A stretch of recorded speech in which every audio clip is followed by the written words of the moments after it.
Hello friends, Assalamu alaikum. Welcome to Taste of Ruchi. எல்லாரும் நல்லா இருக்கீங்களா? இன்னைக்கு தயிர் வடை ரெசிபி எவ்வளோ சாஃப்டாக எப்படி பண்ணலாம், ஈஸியாக சிம்பிளாக எப்படி பண்ணலான்னு பார்க்கலாம். அதுக்கு முன்னாடி நம்ம சேனலை ஃபர்ஸ்ட் டைம் பார்க்குறீங்கன்னா ப்ளீஸ் சப்ஸ்கிரைப் பண்ணி கூடவே பக்கத்தில் இருக்கிற பெல் பட்டனையும் கிளிக் பண்ணிக்கோங்க. ரொம்பவே ஈஸியான சாஃப்டான இந்த தயிர் வடை எப்படி பண்ணலான்னு பார்க்கலாம். ஒரு பவுலில் நல்லா சுட சுட தண்ணி ஊற்றிக்கோங்க. நம்ம ரெடி பண்ணி வச்ச அந்த மெதுவடையை சுடு தண்ணியில் போட்டு ஒரு 10 செகண்ட்ஸ் கிட்டக்க விட்டுங்க. நல்லா தண்ணியில் ஊறினதுக்கப்புறம் அதை ஒரு பிளேட்டில் எடுத்து மாற்றிக்கலாம். இதே மாதிரி நான் ரெடி பண்ண எல்லா வடையையும் இந்த மாதிரி சுடு தண்ணியில் போட்டு நல்லா ஃபில்டர் பண்ணி எடுத்துக்கிட்டேன். இப்போது ஒரு பவுலில் 3 டேபிள் ஸ்பூன் கிட்டக்க கெட்டியான தயிரை ஆட் பண்ணிக்கோங்க. தேவையான அளவு உப்பு ஆட் பண்ணிக்கோங்க. எல்லாத்தையும் சேர்த்து நல்லா ஸ்பூன்லேயே பீட் பண்ணுங்கள். இந்த தயிர் நல்லா ஒரு க்ரீமி கன்சிஸ்டன்சிக்கு வரணும்.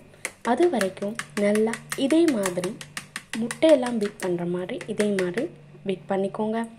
பீட் பண்ண இந்த தயிர் எல்லாத்தையும் நம்ம சுடு தண்ணியில் ஊற வச்ச வடையில் மாதிரி ஆட் பண்ணிக்கிறோம். இப்போது இதில் டெக்கரேஷனுக்கு கொஞ்சமாக குட்டி குட்டியாக கட் பண்ண ஆனியன்ஸ், கொஞ்சமாக துருவின பீட்ரூட், கொஞ்சம் துருவின கேரட், கொஞ்சமாக துருவின மல்லி இலை, இந்த மாதிரி எல்லாத்தையும் ஆட் பண்ணிக்கலாம்.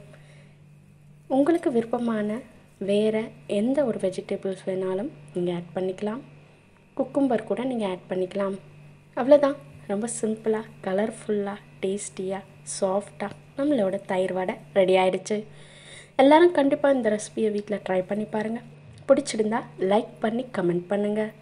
இப்போது நீங்கள் பார்த்தாலே தெரியும் இந்த தயிர் வடை எவ்வளோ சாஃப்டாக இருக்குன்னு. இந்த வெஜிடபிள்ஸோடு சேர்த்து சாப்பிட்றதுக்கு கண்டிப்பாக நல்லா டேஸ்ட்டாக இருக்கும். எல்லோரும் கண்டிப்பாக ட்ரை பண்ணி பாருங்கள். இதே மாதிரி வேறு ஒரு ரெசிபியில் உங்கள் எல்லாரையும் மீட் பண்ணுறேன். தேங்க்ஸ் ஃபார் வாட்சிங்.